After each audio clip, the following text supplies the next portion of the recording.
This Soonerscoop.com video is streaming in crystal clear 4K resolution on YouTube thanks to Enjoy Vision in Oklahoma City. There can be only one LASIK center for Sooner Scoop, and that's Enjoy Vision. Enjoy Vision. This is where Sooner Scoop LASIKs. 3, 2. The matter. What? My brain just completely went mush there.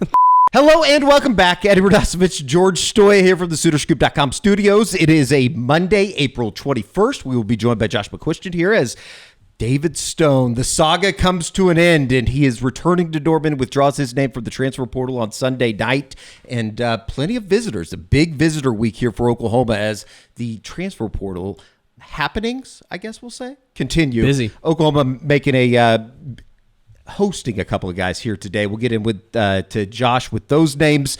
But first, let us tell you about our good friends over at Rhoback, RHOBACK.com. If you want to get any of your Rhoback needs, your everyday shorts, your Delta Performance pants, maybe the Looper shorts that did come in for me. All you got to do is go. I've tried them on, but everything's going pretty well, I think. Nice. We'll see how I play in them. That's the most important thing. All you got to do is go to Rhoback.com, use the promo code Sooner20 for 20% off if you want to go over there. Really good time for Rhoback, right? Oh, best time of the year for Rhoback, and I'm wearing my Thunder shirt today. Yeah, what an ass beating that was. So we're going to sweep the Grizzlies, but typically wearing Rhoback every single day. So absolutely. Maybe wear it to the second round of the playoffs. I don't know. After Tuesday, I don't know if they're going to be playing any more home games here against Memphis. No, I think this series is over. Maybe a gentleman's sweep. We shall see. Let's bring in Josh McCuistion from Houston HQ. Decent series this weekend against the Padres. Rough night on Sunday night. Fernando Tatis Jr. Really, really good. Welcome. How are we?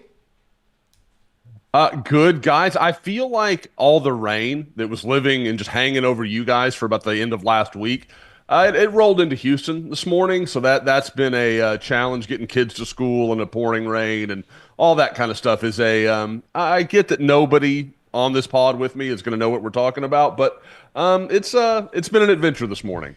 Better you than us. How about that? Mm-hmm. That all of a sudden waking up at 5 o'clock for radio doesn't sound too bad, knowing that I don't have to do any of that.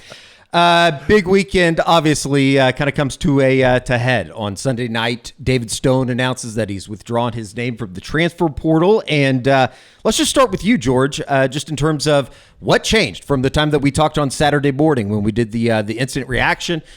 David Stone had put his name into the portal on Friday night, and obviously over the last 24, 48 hours, things, I don't know if you could say changed, but they obviously did change with David Stone removing his name. Yeah, and I think, going back to the show we did on Saturday, ever since David entered the portal, I think we all had that feeling of, why would he do this?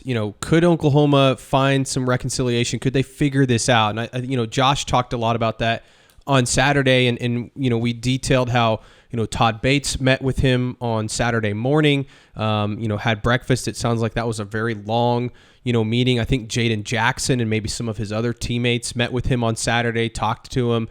And I think ultimately, there was definitely some, maybe some renegotiations, some restructuring is the word that I was told of his deal. And we talked a little bit about that in terms of what originally sparked this is the pay cut that he received after his freshman season. I think that there was some figuring that out, but I think it also, guys, and I want to hear what your perspectives is, it feels like ultimately David just really wanted to stay at Oklahoma and had a very strong relationship with Todd Bates and Brent Venables as well as his teammates. And we told you on Saturday, he didn't want to leave, right? Like he was in tears in that meeting on Friday when he did make the decision to go in the portal.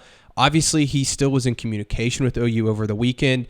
And I think that eventually just won out, and that's why he ultimately decided to withdraw his name. Josh, you talked about it on Saturday morning. I know that you had talked to some people within the Stone camp, if you will, on Friday night when the news broke, and you even kind of put it out there on Saturday morning that maybe this was going to be a likely outcome, that he was going to end up staying in Norman. Just your thoughts on the news on Sunday with him removing his name from the portal and, kind of even furthermore, what this really kind of means for David Stone in Oklahoma here moving forward.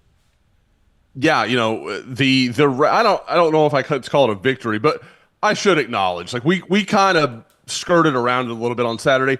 I had some brief conversations with David on Friday evening, and I won't say like we went into great depth and like I knew everything he was thinking. It was nothing like that. But he made it abundantly clear he wanted to be at Oklahoma. Like he wanted this to work out. He wanted this to be where he was. Like this is, and that's the thing. And I get it. Like fans get frustrated. I understand. I mean, we're all fans of our own teams, and you say things you don't mean, and like that. It happens. But at the same time, like there was this, like, oh, this is another 5-star guy, and all he cares about is the money. I'm like, no, man, this guy legitimately cares about playing for OU. Like it matters to him. And I thought it was great that Gerald McCoy kind of stepped out in front of it and was like, listen, knock it off. Like this is not what's happening here. And so he was a kid that was going through a lot. It sounds like he and OU found some common ground. And I think also to a degree, I think David, really just kind of said, this is what I want. Like, this is what I want to do. And good for him. Like this is his life. He's got to live it. He's got to do what's right for him. And again, I think the brotherhood he has with not only, like the connection he has with Todd Bates and Brent Venables, and those things matter, but his close relationship with Jaden Jackson, some of the other guys in that roster. I mean, those guys that's his friend group. Like, I mean, like it would have been jarring for him, I think, to go somewhere else because those are the people he's closest to. Maybe it's a stretch in this case too, but I think so many times, and especially with the portal guys, we talk about the transactional relationships. This was, I think, at the end of the day, you fall back on the relationship that he had with Todd Bates as well as Brent Venables, and maybe even furthermore with a developing relationship with Jim Nagy here moving forward that kind of got Oklahoma over the hump, and everybody kind of found their commonalities, I guess. I want to say, and you bring up a great point, Eddie, because I think that, like I said, I think his relationship with Todd Bates, Brent Venables, his teammates, that was maybe the biggest factor in all of this. Obviously, the restructuring part, but I wanted to ask you guys, if Jim Nagy's not the general manager at Oklahoma, or if Oklahoma doesn't have this front office in place, does this happen? Does this change things? I think back to the Caden Green situation, and I think in that situation, maybe Oklahoma does figure that out, and Caden Green never leaves Oklahoma. I don't know. It's just something that I've been thinking about, is like, because I know Jim Nagy played a role in whatever this restructuring looked like of David's deal and figuring out a compromise or common ground, whatever you want to call it. Jim Nagy played a role in that, sure. And he was in communication with David and his camp over the weekend. It's just curious to think, does this happen with the previous regime or front office or whatever it, was prior to Jim Nagy? I don't know. Yeah, I don't know. And, I think that on Friday night, there was a lot of people that were obviously bringing up the comparison with the Caden Green situation. And while I think that those two situations are probably completely different, at the same time, one did leave and you got one to stay. And I do think that, ultimately that relationship with Todd Bates, I think probably pushed this back over the edge. And like you said, Josh, I mean, we're talking about a guy that has been very demonstrative about wanting to be in Norman and wanting to play for Oklahoma. Yeah, there's no question. I think George brings up a great question. It's hard to know the answer, but you have to think that, again, having a guy that understands how these things work, guys, because, we've gotten into this like, well, this is the stuff that's going to kill college football. This is what the NFL guys do all day, every day. It's holdouts. It's contract renegotiations. It's all this stuff. And it happens all the time. And sometimes it's public like this, and sometimes it's held, kind of behind closed doors. So I think this is a situation where you have a guy that's been around this stuff. He knows what their budget is. He knows what they're willing to do. Okay, so we talk about restructuring. That could mean a lot of different things. And I don't think, unless George has heard something in the last hour that I don't know about, I don't think we know exactly what those things are. But when you have dealt with these things, it's like anything else. You can respond more quickly and say, okay, we could do this. We could front end this here. Like, there's all these different ways you can handle it and kind of maneuver. And maybe you don't change the math that much, but you change how it's, when it comes, like all these different abilities that you kind of have. So again, I think it's just experience. And it's not that, Curtis Lofton did a bad job or any of the guys before did a bad job with Caden Green. I think it's knowing how to navigate these kind of situations, which is exactly the reason Oklahoma set it up like this. Josh, when you're looking at David Stone moving into a sophomore season, obviously Jane Jackson was phenomenal a year ago. It feels like that interior is going to be pretty good when you add in Dominic Williams returning, Grayson Halton. Kind of season, I know this is something we'll talk about over the next couple months, but just in general, what kind of season do you expect David Stone to have next season? I mean, I think he's obviously going to be a heavy rotation guy. I mean, we talked about it on Saturday, the 94 snaps or whatever it was in 2024. Guys, I would expect that to, triple? I mean, I expect a lot more snaps. He's going to eat up a lot of the stuff left, by DeJoun Terry, some of those kind of guys. So I think you're going to see a lot from him. And what I would say, because people are, with all this, every time he steps on the field those first few weeks, everybody's going to be staring at zero. Like, this is going to put a bit of a target on his back. It just is. I think he's one of those guys. He's kind of in that developmental curve where as, mid-season, say about Texas, I bet that light starts to come on. I bet you start seeing some plays where you're like, okay, that's why he was a 5-star. That's why he's this. Because there are physical things he can do that not many guys can do. He has gifts that other guys don't have. And I think as time goes on and he gets comfortable and it stops being, I'm on the field, what am I doing? What am I looking at? And he just gets to play and he's just reacting.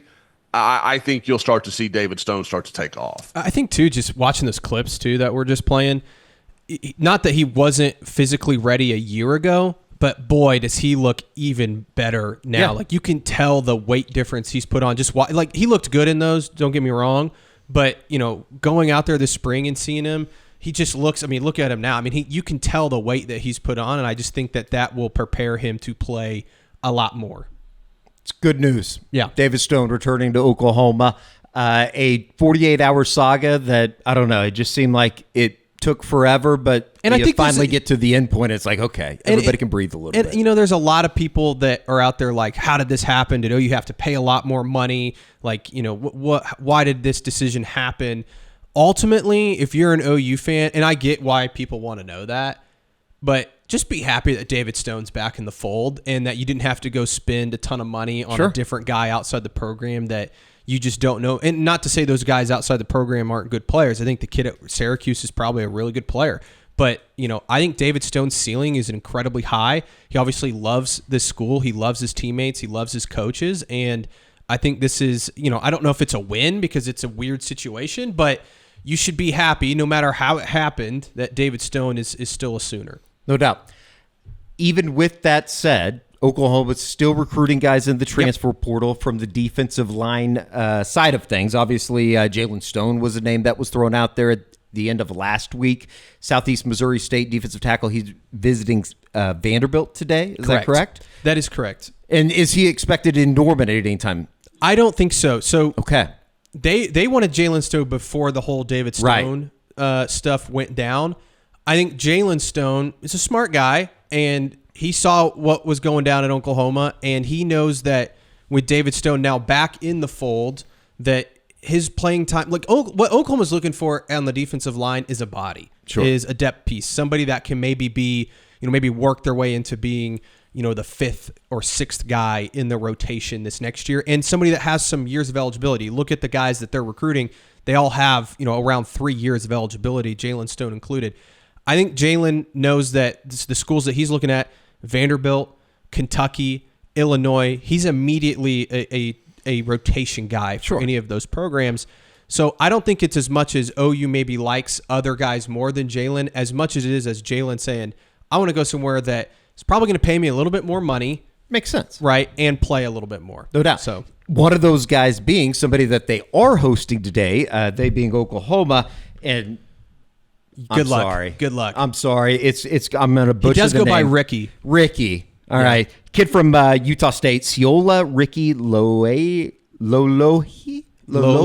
I think so. I think Lohi. We'll go with that. 2024, he played in 8 games, 10 tackles, 1 tackle for loss. He's actually a Euless Trinity High School graduate. Went to Oklahoma State originally, redshirted in 2023. Oklahoma is hosting him today, and there's a relationship there with Nate Dreiling. Correct. And I think that's kind of what played into this is Nate knows him well. Obviously, he played for him last year at Utah State. And, I don't think he started for him, but was a rotation guy on the defensive line. This kind of fits what they're looking for. He has the size that you like. 6'3", 305. Right. I mean, he's a big dude. I know he doesn't have a ton of experience, but maybe he could be your fifth or sixth guy in that room, and he has 3 years of eligibility left. He's from not too far from Norman, so it makes some sense. I think he's not put out that he's got any more offers. I believe he has received offers from, I want to say, Coastal Carolina, Miami, Ohio, a couple other G5 schools. I know Kansas State is also interested, but I wonder if OU can maybe just close the deal. I don't think he would cost a ton of money, especially when you talk about some of those other schools that are involved. And again, you look at his opportunity at Oklahoma to learn and develop under Todd Bates. It makes some sense. I don't know, Josh. Are you familiar with him at all? And obviously going to Oklahoma State, being from Trinity, did you follow his recruitment at all back in high school? I really didn't. I can't say that he was a guy I watched because that was kind of. Trinity had kind of hit a lull there for a little while. Not that they were bad. They just weren't the Trinity we were all used to, and so they weren't churning out players in the way we had seen them before. But again, guys, the things I can tell you of any Trinity player, they are going to be physical. They will be violent with their hands, and they know how to play the run. If I can say nothing, I don't care if you're 6 foot and 180 pounds or 6'3" and 350. Those guys all do the same stuff. They are disciplined and they know how to play. And again, guys, for me, if I'm Oklahoma, if you're in the job we're talking about, a fifth or sixth defensive tackle, maybe there was some upside for the future. Guys, you could do a lot worse than a poly guy. Sure. And just seeing what happens. Those guys are just incredibly strong, powerful players. And I hate to generalize, but I haven't met one that doesn't fit that bill. So that's kind of the way it goes. And hey, guys, maybe the silver lining, and maybe this is just me as a recruiting guy, maybe there's some relationship with Toa Katoa. You're sick. That's exactly where my brain was going as well. So, yeah. Does he know Toa? So, again, that's the way I'm going to look at it. Yeah. No doubt. And I do want to say, too, this isn't OU not believing in Marcus Strong and Trent Wilson. And, no, they want to add depth. Yeah, Nigel Smith even. I think Nigel Smith, when he gets healthy, I know he got hurt there at the end of spring practice, but this is, you got to add some bodies, and you can never have enough 300-pound defensive linemen in that room. And probably the same could be said for just about every position, and especially positions that are of importance, like tight end, where Oklahoma added 3 bodies during the winter portal period. They're hosting Lance Mason today. Missouri State, he visited Cal on Friday.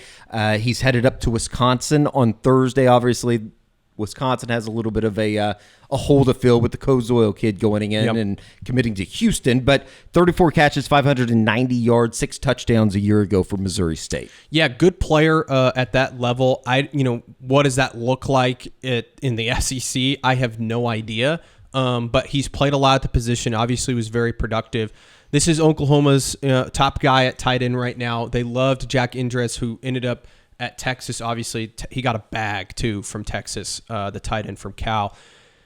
I think that this is a guy that Oklahoma can land. I know Cal, obviously, a lot of money has freed up at Cal. I think that they made a very attractive offer to Lance Mason over the weekend.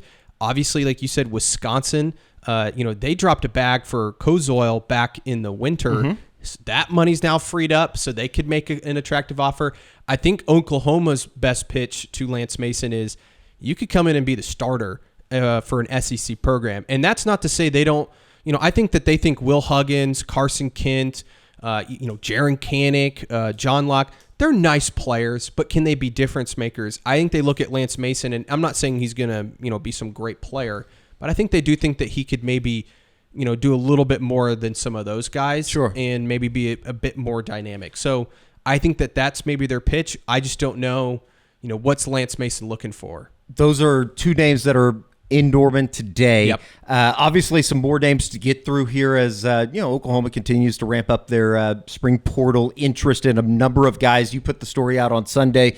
Good reason to be part of SoonerScoop.com. You would have had this news on Sunday evening as, obviously the big David Stone news kind of took the headlines. But Keelan Marion, a wide receiver out of BYU, you scroll through his Twitter page, he's basically been offered by just about every team in the country right now. Yeah, he was an All-American as a kick returner last year for BYU and has been solid as a receiver. I think he had over 300 yards receiving last year. He started his career at UConn. He's played a lot of college football.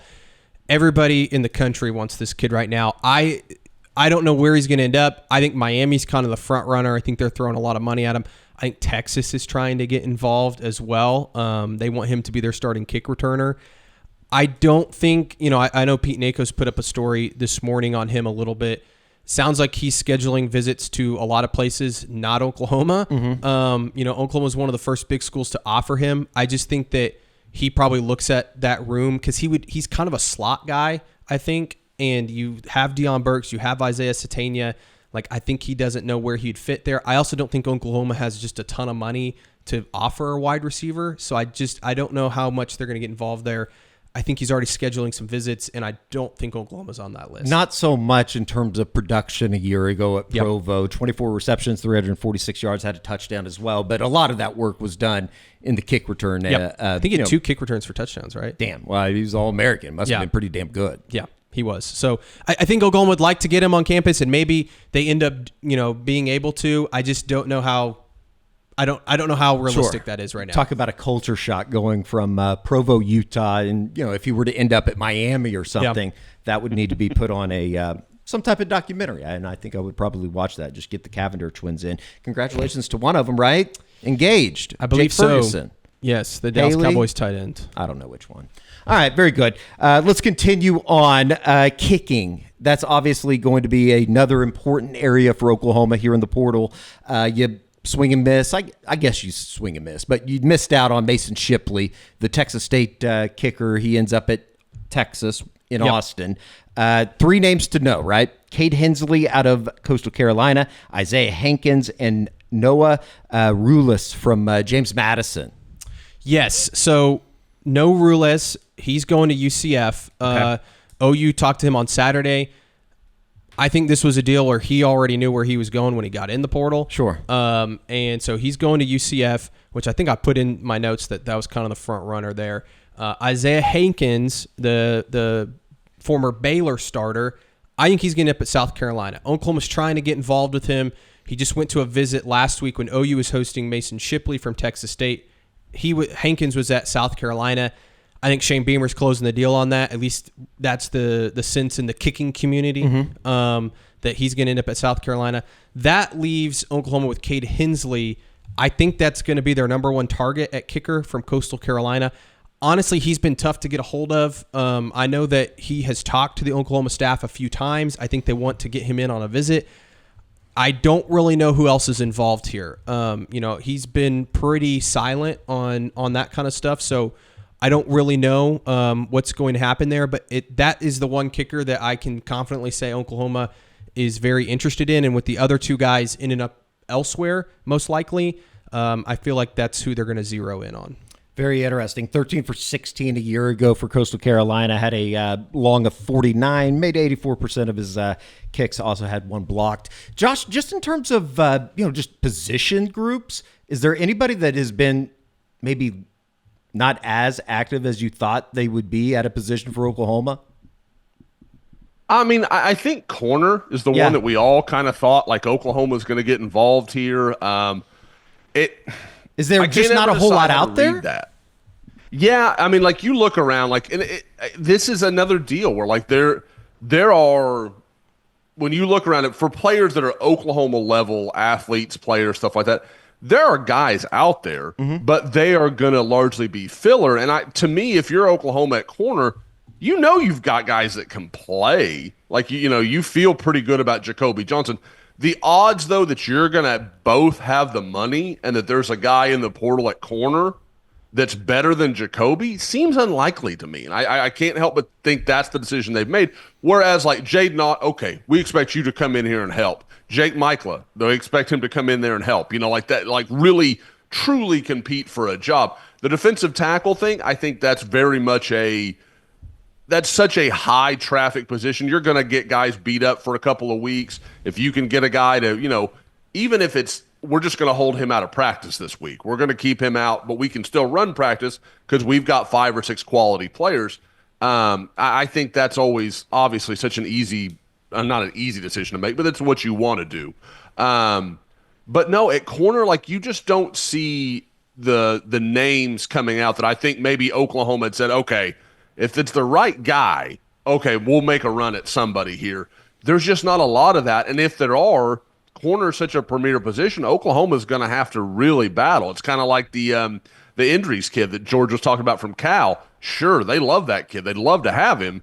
But to hit those numbers and get Jaden Ott and do some of the other things they needed to do, it just wasn't going to work. Perhaps the inaction, if you will, is also kind of coincides with there's not been a whole lot of names from Oklahoma that are leaving. Yeah, Norman. Well, and that's what I was going to say too, is like when you look at some of these positions that they've prioritized, like tight end, for example, they don't have that young guy that you're like, well, they could be that contributor, right? They don't have a Cortland Guillory, a Malik Hawkins, a Davon Jordan, Jeremiah Newcomb. Like, I know those guys haven't played for Oklahoma, but there's a strong belief, whether it's the coaching staff or the front office, that they've got some dudes there. They just have to get them on the field, and somebody's going to emerge. Now, maybe that's a risky bet versus taking some of these guys that are veterans that are in the portal. But like Josh said, I think there's a few guys that have entered that they like, but there's nobody that they love that they're willing to say, okay, we're going to pay a premium cost, because a lot of those guys that they like are going for really high dollars where they're like, man, we got a pretty good young and probably group. Limited in how many years they can spend in Norman as well. Exactly. And so I think that's the thought process there. Whereas at tight end, for example, Oklahoma knows they need to upgrade that spot. They don't have, this is not anything against Trinae Washington, but the odds of him contributing next year are very low. Whereas the odds of a Cortland Guillory or a Davon Jordan or a Malik Hawkins emerging are, I think, much higher than that. So I think Oklahoma's saying, hey, and it's not that, yes, OU has a limited amount of money that they can spend. They don't just have Texas money where they can just go out and just buy everybody. So they have to be smart about how they're using it. And I think they're saying, hey, we're going to take our chances with some of these young corners versus, let's go out and get a tight end like a Lance Mason that can maybe upgrade that position group. No doubt. Well, and Norman, I guess OU just, since they don't have the money, maybe they combat Texas buying everybody by just saying flat out that they don't have a serial killer running around Austin or Norman like they might possibly have in Austin with the Rainy Street Killer. I didn't know that was a thing. Well, learn never something asked. new every day. All right, very good. That's going to do it for the Portal Report. We'll be back on Tuesday for a recruiting report on 3300 came out today or updated, so we'll get Josh's thoughts on that. I know that Oklahoma fans, I'm sure, will have a certain feeling for that ahead. So we'll get there when we have to get there. For George and Josh, I'm Eddie. We'll see you right back here on the SoonerScoop.com YouTube channel.